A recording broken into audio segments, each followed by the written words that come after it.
Shri अमितचंद ITI के YouTube channel पर आप सभी का फिर से एक बार स्वागत है। आज हम पैमाना सेकंड पार्ट पढ़ेंगे। कल हमने पैमाने का प्रकार पढ़ा था कि पैमाने BIS के अनुसार कितने प्रकार के होते हैं। आज हम पढ़ेंगे पैमाने के प्रकार। तो सबसे पहले पैमाने के प्रकार में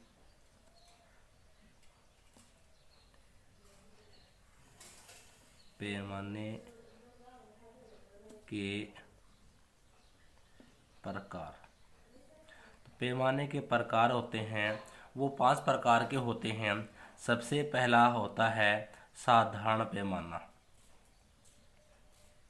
साधारण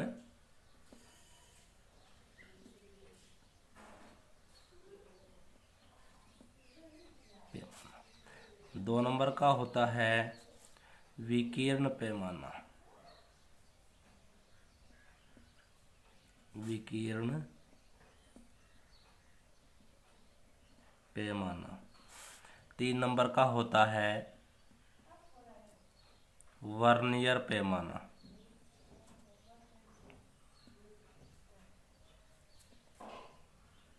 वर्नियर पैमाना। 4 नंबर होता है तुलनात्मक पैमाना।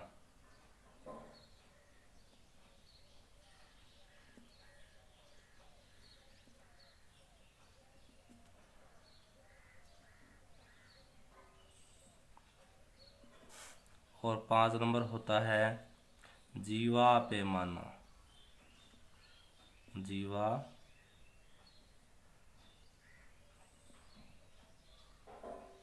पैमाना। ठीक है, ये 5 प्रकार के पैमाने के प्रकार होते हैं। अब हम सबसे पहले पढ़ेंगे साधारण पैमाना। साधारण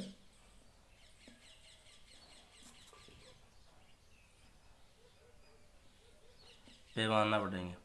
इसमें क्या होता है कि इस पैमाने में मीटर, सेंटीमीटर और डेसीमीटर, इस पैमाने में मीटर, डेसीमीटर,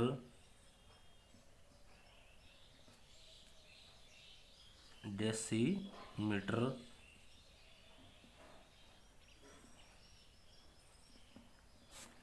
सेंटीमीटर,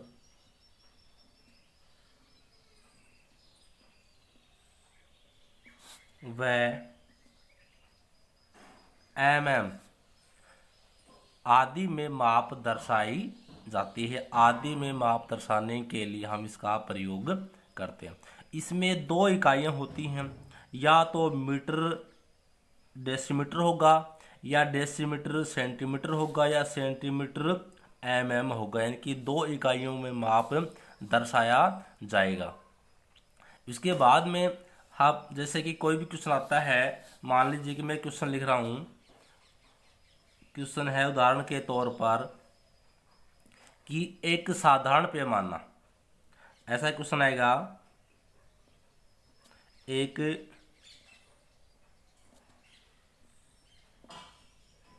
साधारण पैमाना की रचना करें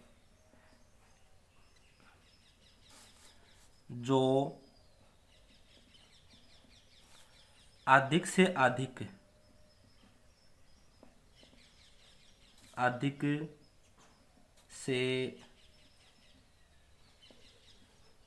अधिक 8 मीटर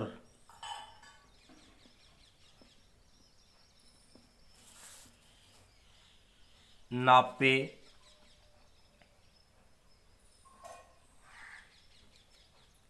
एवं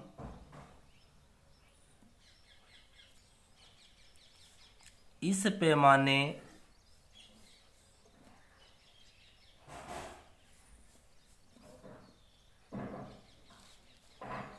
का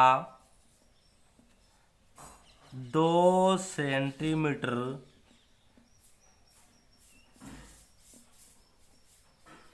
एक मीटर को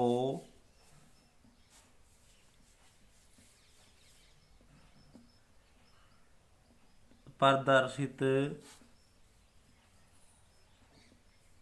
करे। आगे है 6 मीटर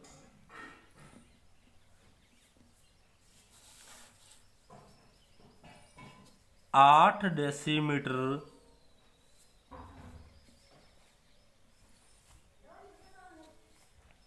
को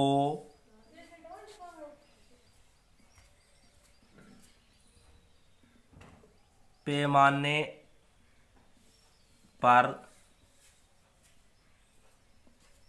दिखाएं। ऐसा क्वेश्चन आएगा भाई। क्वेश्चन ये है, एक साधारण पैमाने की रचना करें जो अधिक से अधिक 8 मीटर नापे एवं इस पैमाने का 2 सेंटीमीटर 1 मीटर को प्रदर्शित करे। 6 मीटर 8 डेसीमीटर को पैमाने पर दिखाएं। यानी कि अपना सबसे पहला जो है, मैंने आपको महत्वपूर्ण बिंदु लिखवाए थे। इसमें देखो, ये इसमें क्या कह रहा है कि पैमाने की निरूपक भिन्न सबसे पहले हम अगर मापनी करेंगे, साधारण हो या विकीर्ण मापनी हो, तो सबसे पहले हमें क्या पता होनी चाहिए, पैमाने की निरूपक भिन्न निकालनी आनी चाहिए। तो पैमाने की निरूपक भिन्न निकालेंगे तो हमें पता है कि पैमाने की निरूपक भिन्न क्या होती है कि वस्तु की प्रदर्शित माप तथा वस्तु की वास्तविक माप के अनुपात को क्या कहते हैं, निरूपक भिन्न कहते हैं या आर एफ कहते हैं। तो सबसे पहले हम आर एफ या निरूपक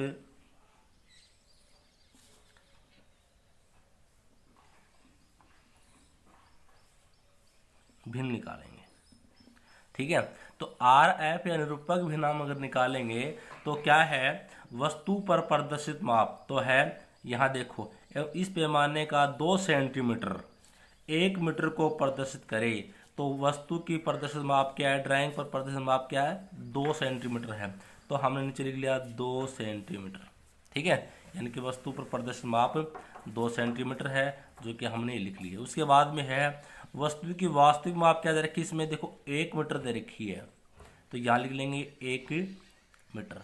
अब हमें एक बात का पता होना चाहिए कि ये सेंटीमीटर में, ये मीटर में है।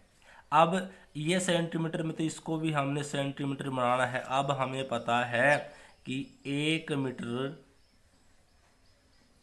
बराबर 100 सेंटीमीटर होता है। ये बात ध्यान में रखना है आपको।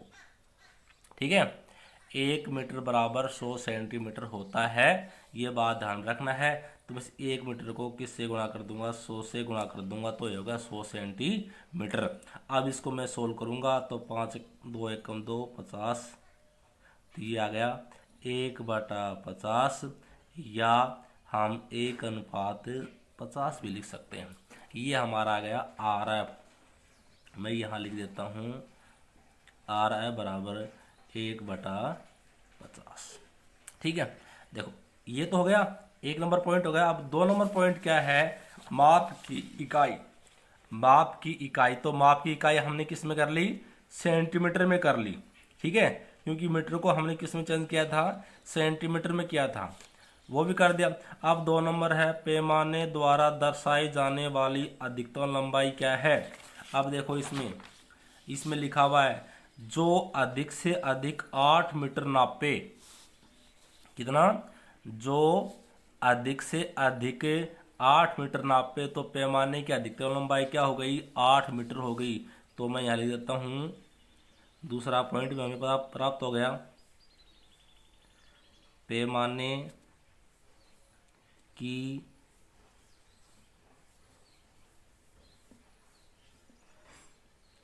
अधिकतम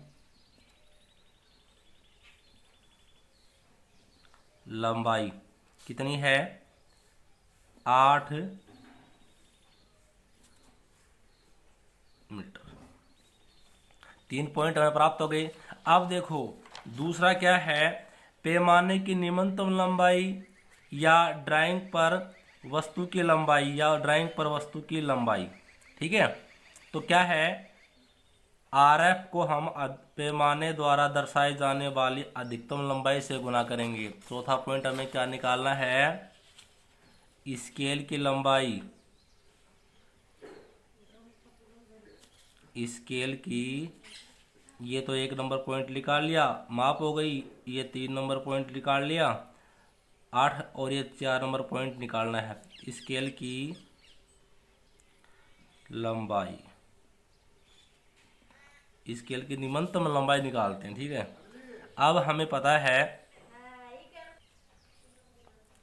पता है कि स्केल की अधिकतम लंबाई निकालनी। तो स्केल की अधिकतम लंबाई में क्या होता है कि आरएफ गुणा अधिकतम लंबाई, अधिकतम लंबाई। अब हमें पता है कि आरएफ हमने क्या निकाला है, हमने आरएफ निकाला है 1/50। तो हमने यहाँ लिख दिया 1/50 गुणा अधिकतम लंबाई क्या है हमारी, 8 मीटर है। पैमाने की अधिकतम लंबाई क्या दे रखी है, 8 मीटर दे रखी है, ये हमने 8 मीटर कर दिया। लेकिन देखो 2 नंबर पॉइंट मैंने क्या बताया था कि माप की इकाई समान होनी चाहिए, तो ये बात ध्यान रखना है। हमारा जो आरएफ है ये किस में है, सेंटीमीटर में है, लेकिन ये 8 क्या है, मीटर है। तो इस मीटर को भी क्या करेंगे, सेंटीमीटर में करेंगे। तो मैंने आपको बताया था 1 मीटर बराबर 100 सेंटीमीटर होता है।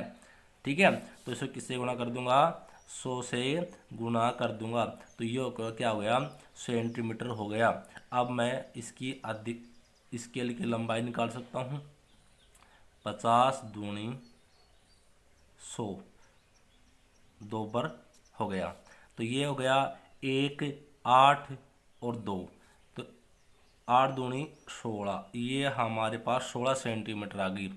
स्केल की लंबाई कितनी आ गई, 16 सेंटीमीटर प्राप्त हो गई है। ठीक है, ये काम हमें करना है।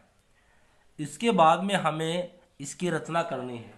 तो हमारे पास 16 सेंटीमीटर क्या प्राप्त हो गई है, स्केल की लंबाई प्राप्त हो गई है। तो हमने क्या किया, यहाँ से ये 16 सेंटीमीटर हमने नाप लिया, यहाँ से लेके और यहाँ से 0 से लेके और 16 सेंटीमीटर तक हमने ये नाप लिया। ठीक है, ये हमने क्या कर लिया, 16 सेंटीमीटर की दूरी हमने ये बना ली।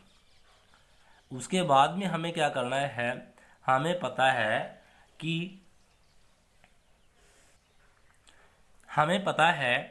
हमें अधिकतम लंबाई क्या दी हुई है, हमें अधिकतम लंबाई दी हुई है 8 मीटर, यानी कि इसमें 8, एक मीटर के 8 भाग बनाने हैं। तो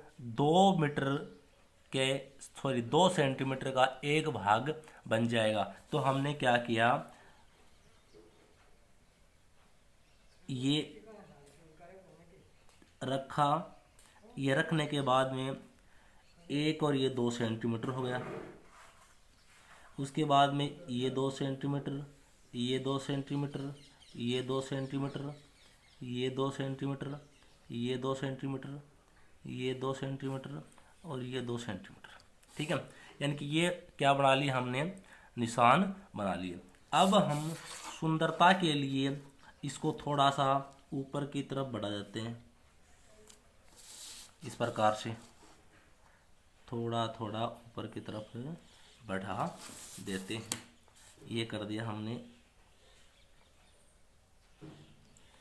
ये बना दिया ताकि सुंदर लगे हमें।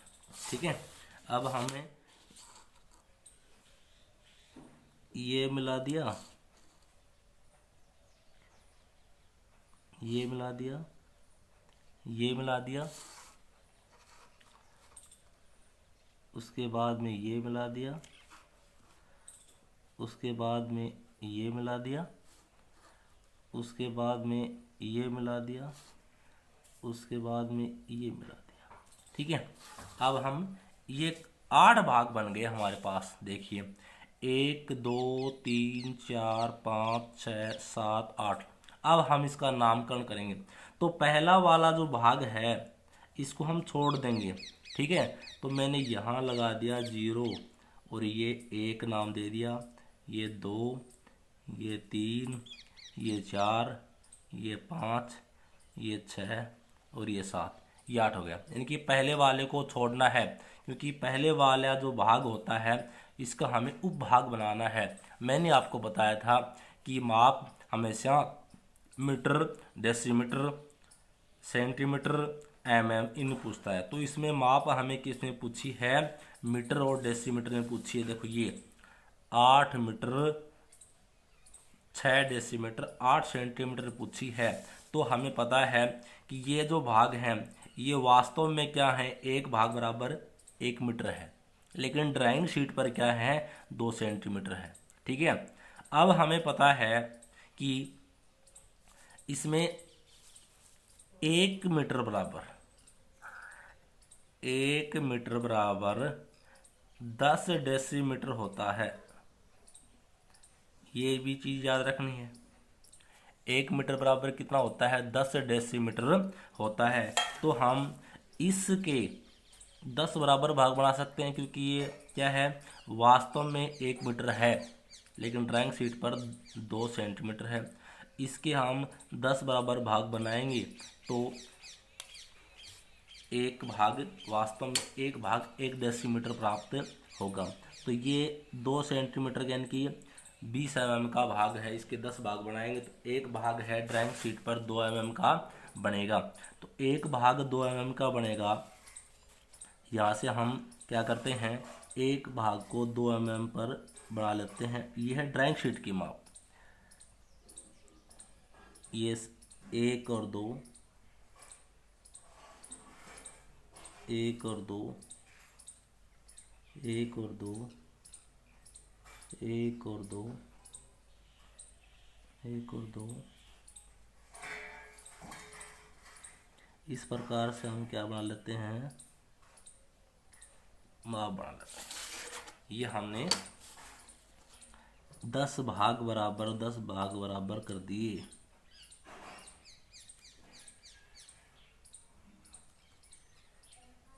ये इस प्रकार से सावधानी पूर्वक, पेंसिल की नोक है वो नुकीली होनी चाहिए। बार बार पेंसिल की नोक को नुकीली रखेंगे।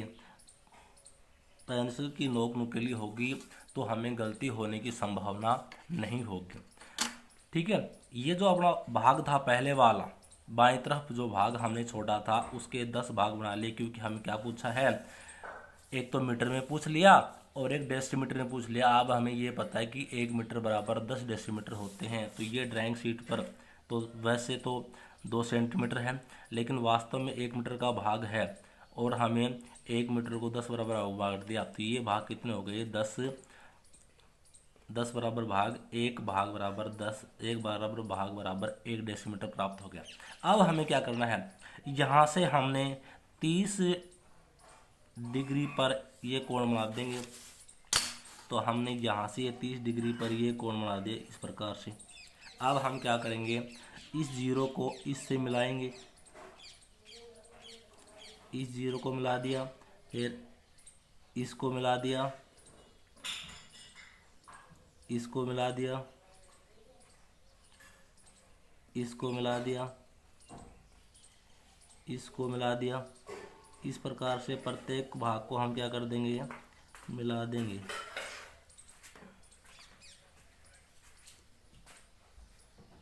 इस प्रकार से प्रत्येक भाग को हमने क्या कर दिया। अब देखो हमने इनका तो क्या कर दिया, नाम कर दिया। 0 यहाँ से स्टार्ट किया, ये 0 थोड़ा मैं यहाँ ले देता हूँ, इसके नीचे दब गया। 1 2 3 4 5 6 7, ठीक है। लेकिन इसका हमें भी करना है नाम। तो इसका नाम यहाँ से स्टार्ट करेंगे, यानी कि ये तो नाम था, बाएं से दाएं की तरफ ले गए और इसको दाएं से बाएं की तरफ ले जाएंगे। तो ये 0 है तो मैंने यहाँ क्या कर दिया, 0 कर दिया। इसको मैंने 1 नाम दे दिया, इसको 2, इसको 3, इसको 4, इसको 5, इसको 6, 7, 8, 9 और 10, ये 10 बराबर भाग हो गए। यानी कि ये जो 10 बराबर भाग काटे थे इस रेखा पर हम लंब डालते हैं और ये क्या हो गया हमारा 30 डिग्री कोण पर ऐसे लंब डल जाता है। ये 10 बराबर भाग यानी कि ये हमने भाग लिख दिए। ठीक है, तो ये एक भाग का हम उप भाग बना दिए 10 और ये है, तो ये तो किस में वास्तव में एम है, 1 मीटर के भाग हैं और ये वास्तव में भाग उप भाग जो बनाए हैं ये 1 डेसीमीटर के भाग हैं, लेकिन ड्राइंग शीट पर ये जो भाग है ये 2 सेंटीमीटर का है और जो उप भाग हैं ये 2 mm के भाग हैं। तो हमें क्या दर्शाना है, हमें दर्शाना है 6 मीटर और 8 डेसीमीटर, ये दर्शाना है।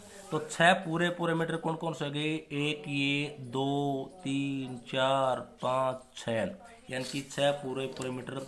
तो मैंने यहाँ से ये डाल दिया ये और 8। अब देखो ये तो पूरे 6 हो गए, 8, 1, 2, 3, 4, 5, 6, 7, 8 इस लाइन पर मिल रहा है।